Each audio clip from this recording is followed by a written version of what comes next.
بسم الله الرحمن الرحيم والصلاة والسلام على أشرف المرسلين. Salam alaikum. Bonjour tout le monde. Aujourd'hui, on va voir ensemble le premier cours sur le module capteurs et mesures en télécommunication.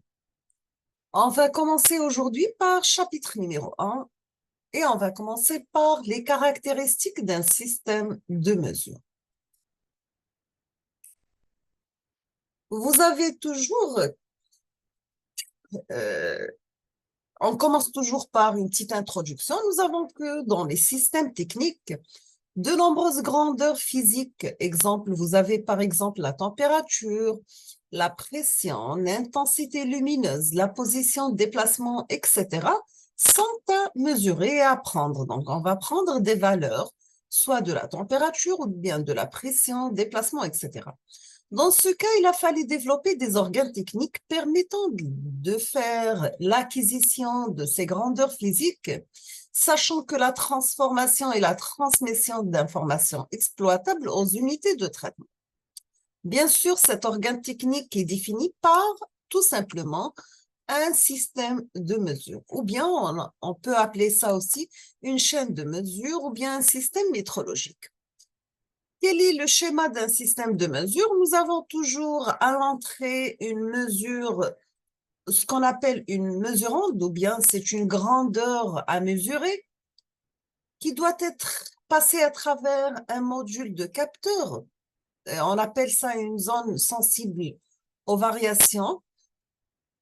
Après l'acquisition de la donnée, on va passer cette information à travers un module de transformation de signal et on passe à un module d'affichage ou bien enregistrement. Donc, on peut faire soit l'affichage tout seul et l'enregistrement tout seul, ou bien on peut combiner les deux, c'est-à-dire on va faire l'affichage et l'enregistrement pour arriver à la fin d'avoir une valeur numérique. À titre d'exemple de système de mesure, on peut avoir un anémomètre pour mesurer la vitesse du vent, le taux de CO2 et l'ensoleillement. Donc, vous avez dans cette figure un capteur de gaz, un capteur solaire et un anémomètre. Dans le deuxième exemple, vous avez la détection de la présence d'obstacles en utilisant un capteur à ultrasons. Dans la troisième figure, quand vous voyez, vous avez à l'aide d'un capteur de présence, la détection de la présence d'une personne. Donc, ce sont des exemples ce sont des exemples des systèmes de mesure en utilisant les capteurs. Donc, vous avez des capteurs de gaz, des capteurs solaires, des capteurs de position et des détecteurs d'obstacles. On passe maintenant à une définition principale. C'est quoi une grandeur? On peut dire qu'une grandeur, elle est mesurable si on sait définir l'égalité. C'est-à-dire, cette égalité peut être sous la forme d'une somme ou bien sous la forme d'un rapport entre deux valeurs de cette grandeur.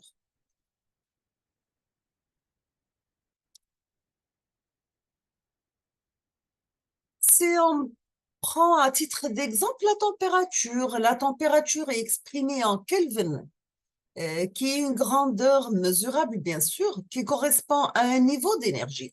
Sachant, par exemple, l'entropie S d'un système varié comme sa température, en Kelvin à 600 Kelvin. Elle veut donc 2 fois plus qu'à 300 Kelvin. Sachant maintenant, si on veut prendre une autre unité de mesure de température, qui est le Celsius. Donc, la température exprimée en Celsius, c'est une grandeur repérable et on sait définir l'égalité et comparer A plus, par exemple, A plus chaud que B. Mais le rapport n'a pas de sens. À 40 degrés, il ne faut pas deux fois plus que 20 degrés.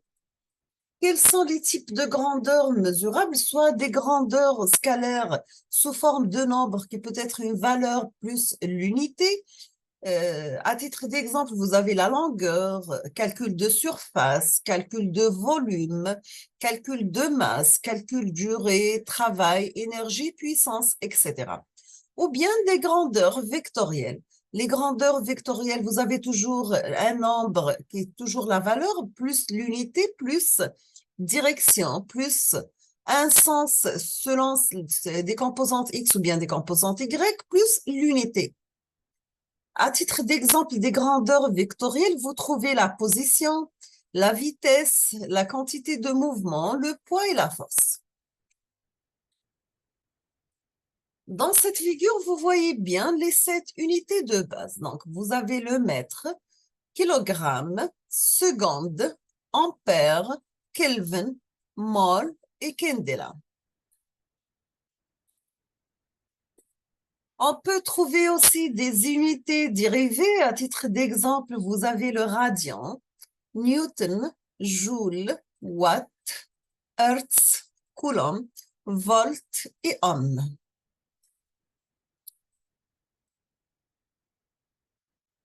Toujours, si on va utiliser un système de mesure, il a comme entrée la mesurande en mètres et la sortie S, sachant que la sortie dépend des grandeurs d'influence plus la mesurande.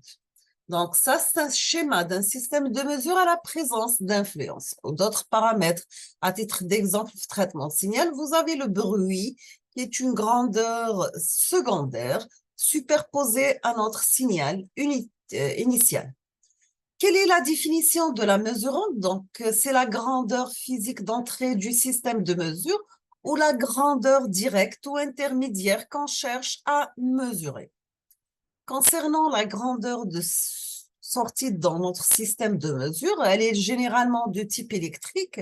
Elle peut être soit une tension, un courant, une impédance, qui peut être une résistance, bobine ou bien condensateur.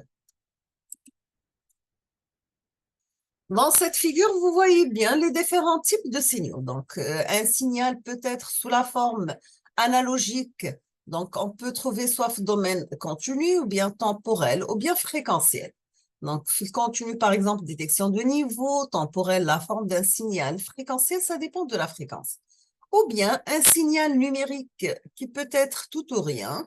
Donc, tout ou rien, donc, vous avez comme état soit pour le niveau bas, c'est 0, pour le niveau haut, c'est 1.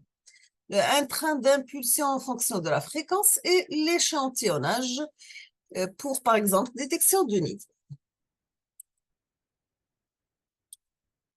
On va commencer par le signal analogique. C'est quoi un signal analogique? On peut dire que notre signal il est analogique. C'est l'amplitude de la grandeur physique. Le représentant peut prendre une infinité de valeurs dans un intervalle donné. À titre d'exemple, vous avez le signal continu. Donc, c'est un signal qui varie lentement dans le temps. À titre d'exemple, vous avez la température, le débit, le niveau, etc. Deuxième type, c'est bien la forme. Donc, c'est la forme de ce signal qui est important. Donc, on peut trouver comme titre d'exemple la pression cardiaque, le chromatographie, etc. et l'impact. Si on va parler d'un signal fréquentiel, donc c'est le spectre fréquentiel qui transporte l'information désirée. À titre d'exemple, vous avez l'analyse vocale, sonar et spectrographie. On passe maintenant au deuxième type de signaux utilisés. Vous avez le signal numérique. Un signal est dit numérique, c'est l'amplitude de la grandeur physique le représentant ne peut prendre qu'un nombre fini de valeurs. Vous avez toujours en général ce nombre fini de valeurs, il est de puissance de 2. Donc, vous avez notre signal numérique peut être la forme un signal tout ou rien. Il informe sur un état bivalent d'un système. Donc, vous avez soit l'état 0 ou bien l'état 1. Titre d'exemple, vous avez une vanne ouverte ou fermée. Donc, si vous avez l'état 0, par exemple, la vanne est fermée. L'état 1, la vanne elle est ouverte. Deuxième type de signal numérique, vous avez le train d'impulsion. Donc, chaque impulsion, c'est l'image d'un changement d'état. À titre d'exemple, vous avez un codeur incrémental qui donne un nombre fini connu d'impulsions par tour. Troisième type de signal numérique, c'est le signal échantillonné. Donc, c'est l'image numérique d'un signal analogique. Exemple, vous avez la température, le débit et le niveau.